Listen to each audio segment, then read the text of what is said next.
Sara Duterte, impeach! 3. Sara Duterte, impeach!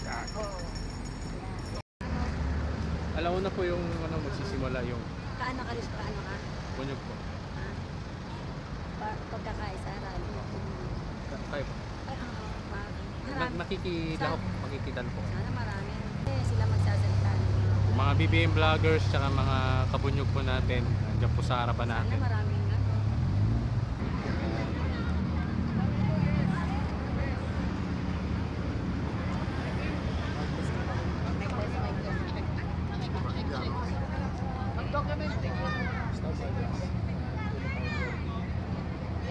Ma'am, pwede po nga pakilala po muna sila at kung ano po organization. Ako, ako po ang Vice President External ng Bunyog Pagkakaisa. So ako po si Engineer Maria Pinilla Sibay. Maria, ano po ang ginagawa natin ngayon dito? Ano po ang Ang ginagawa natin dito ay nagkaisa. Actually, iba-ibang mga ordinaryong Pilipino ito. Most of them vloggers. Dahil kailangan gusto namin na sundin ang Constitution, pagpatuloy ang inihain na impeachment ay kasi kung ang hindi ginagawa, so hindi naman dapat. Dapat kung anong nasa batas, yun ang sundan. Kasi kita-kita naman, napakahaba na naging pandinig sa Congo, marami ang nilabas na mga ebidensya. Bakit hanggang doon lang siya? Hindi ba dapat magkaroon ng proseso paano itatrato ang mga nakitang ebidensya ng katiwanan? So, as batay sa Constitution, pwedeng gawin pasihan ng impeachment. So, dapat ang Congress itinutuloy ang proseso. Ano po yung masasabi ko? Nauna na rin po nagpahayag ang partido na parang selang sa oras yung pag-impeach kaya Vice President Sara Duterte. Hindi naman po porket pangulo siya, eh dapat na lang labagin ang batas. Kung ano ang nasa Constitution, kung ano ang nasa batas, yun ang dapat nating sundin. Opinion yun ng pangulo, opinion niya yun. Pero wala siyang power para pigilan kung ano ang nasa batas. So ang nasa batas, nasa Constitution, ang impeachment proceedings, kailangan Bilang isang mamamayan po naman na gaano po ba ito importante para sa inyo na ito po ng Kongreso na Vice President Sara Duterte. mahalaga po ito bilang isang ordinaryong mamamayan. Actually, ordinaryo lang kami lahat dito. Wala kaming kasamang malalaking tao, malaking politiko, wala. Kami ay mga masa. Kasi po, sobra-sobra ng katiwalian. Masyado nang nahihirapan ng masa. Sana ang pakinggan nila ang mas nakararami. Tayo ang mas nakararami, tayo ang mas marami ang masa. Dapat yung boses ng masa, yun ang manaig.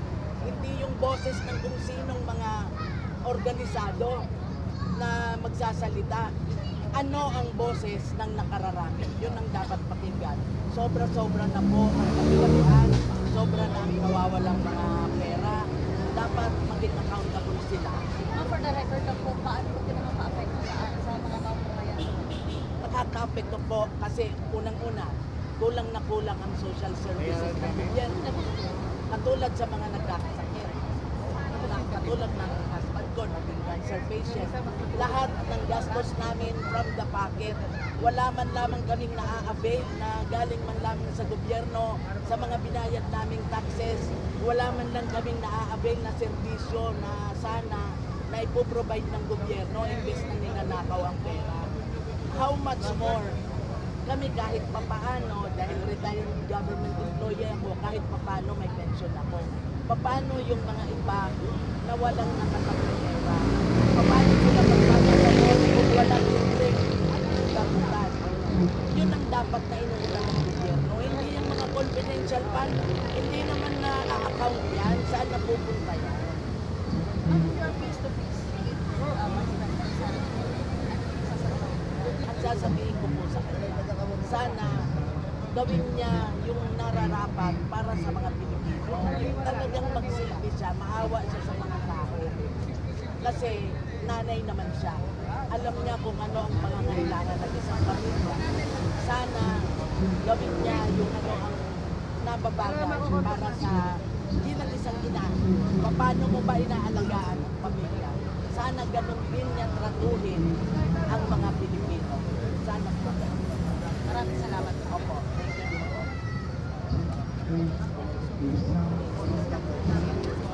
Olive Flores, preparado kayo dyan. Kailangan magpunta kayo ng preparado. Hindi magpapasahod mga bawat iba. TDS, gugo. Iba-iba po. Actually, itong mga vloggers dito parang Parang may kasama pa kayo iba. nagkakaroon kami, bunyog, para sa ang pinagmay.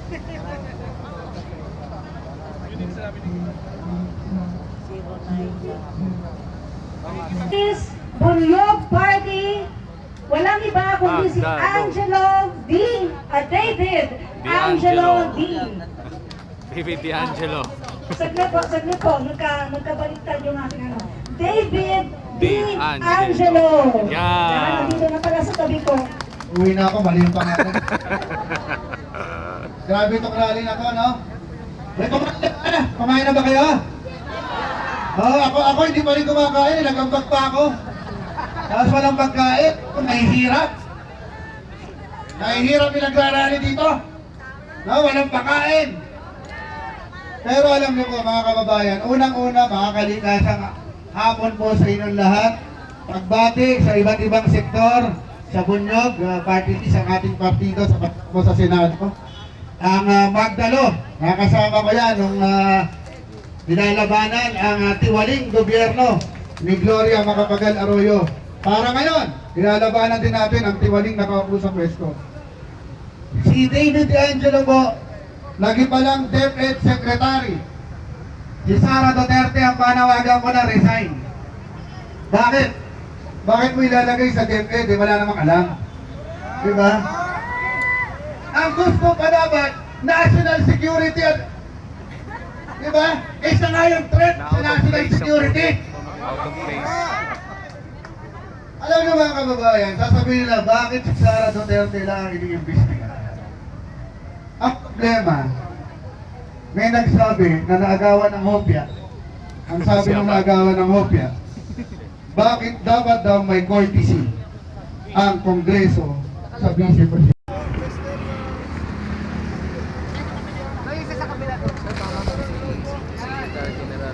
Sir Kulik. Oh. Yes, siya.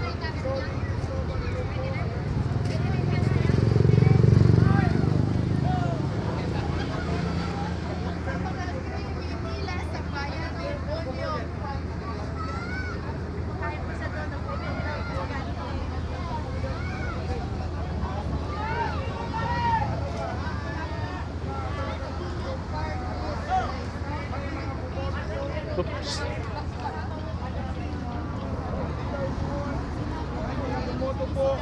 ng Bunyog Party. Ayan. At siyempre, meron din ang bumuto ng kulay pula. Pero sa pagkakataon na ito ngayon, mga kababayan, ito po ang tunay na pagkakaisa, mga kapatid, mga kaibigan. Ngayon, Tito, Para po sa ating accountability. Okay? so padami na padami guys yung mga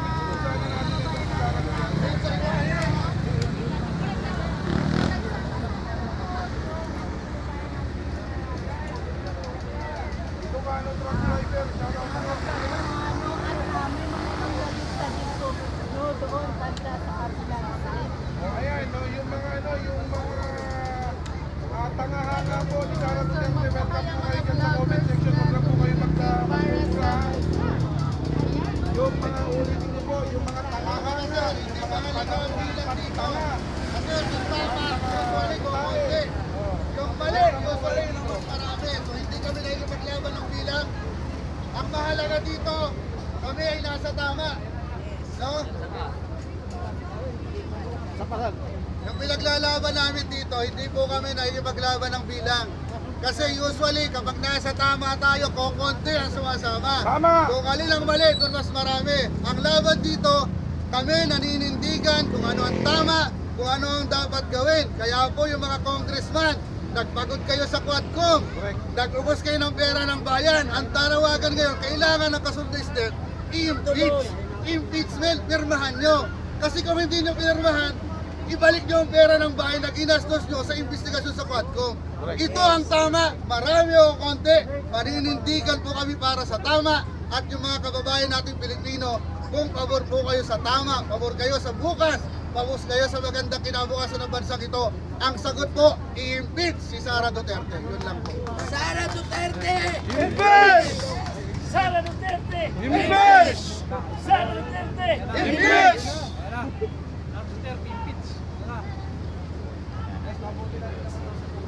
Now po, Sali ko rin kayo sa As of now po mga kapatid,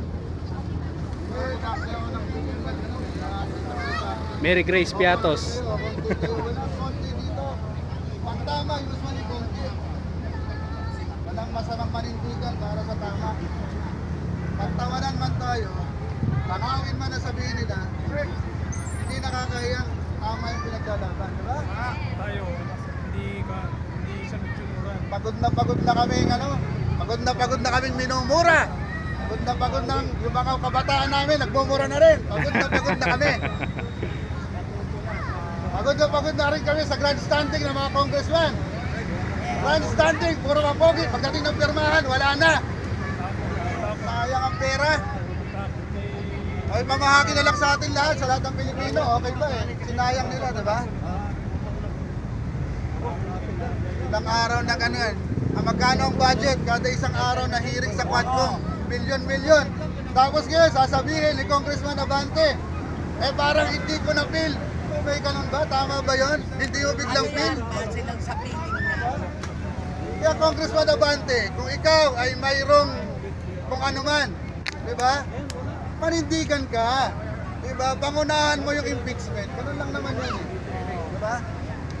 Kasi ang dami-daming sinasabi doon. Sino ba? Hindi lang naman si Abante, yung mga kasama natin doon. Pati yung taga-tingog, di ba? Kung nayaksaya tayo ng pera, ang dami-dami yung sinabi, ito na yung action. Di ba? This is the battle. Di ba? Pirmahan yung impeachment. Di ba? At yung naman mga grupo na iba-iba, akbayan, makabayan, o kung sino man, panahon na po para magkaisa. Hindi ito battle ng ideolohiya. Ito ay battle para sa totoong dapat gawin para sa bayan. Di ba? Impeach. Pirmahan nyo. Hindi naman ibig sabihin ma-impeach agad eh. Di ba? Maghain ng ebidensya. Kung talagang walang kasalanan si Sara Duterte, doon ibase, hindi wag iboto para sa impeachment. Pero kung may kasalanan, i-impeach. Di ba? Hayaan natin ang Senado, di ba, ang maging battle sa impeachment. At maglagay ng magagaling na prosecutor para mapatunayan yung mga pinagsasabi. Kasi hindi pa pwede puro salita lang eh. Di ba? Puro ngaw-ngaw lang. Gusto lang mailek. Hindi ganon.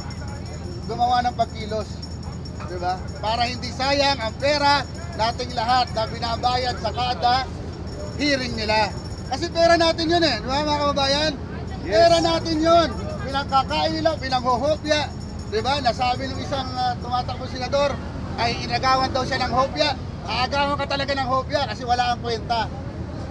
Di ba? Yes. Sir, paano yan sir? Ang sabi, hindi daw matututukan kasi Haanin. Congratulations Walang po problema sa agad. ating lahat. Nagkakaisa sa iisang hangarin. Wala tayong titingnan kung anong kulay, ano ang ating mga ideolohiya. Ang mahalaga sa atin kung ano ang makakabuti sa ating bayan. Kaya congratulations sa ating lahat at sama-sama tayo.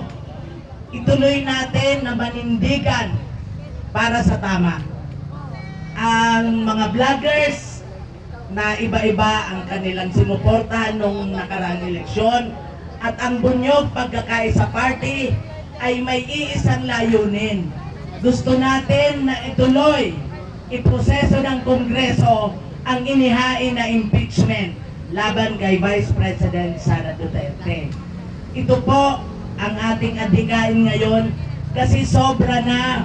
Huwag nating papayagan ba natin ng isang opisyal na ating inihalal, pinagkatiwalaan natin, ngayon ay sinisira ang ating tiwala at ayaw sagutin ang ating mga katanungan kung ano ang nangyayari sa pondo ng bayan. Papayag ba tayong ganon? Kaya po, ang solusyon, Sara Duterte! Impeach! Yun lamang po. Maraming salamat. Maraming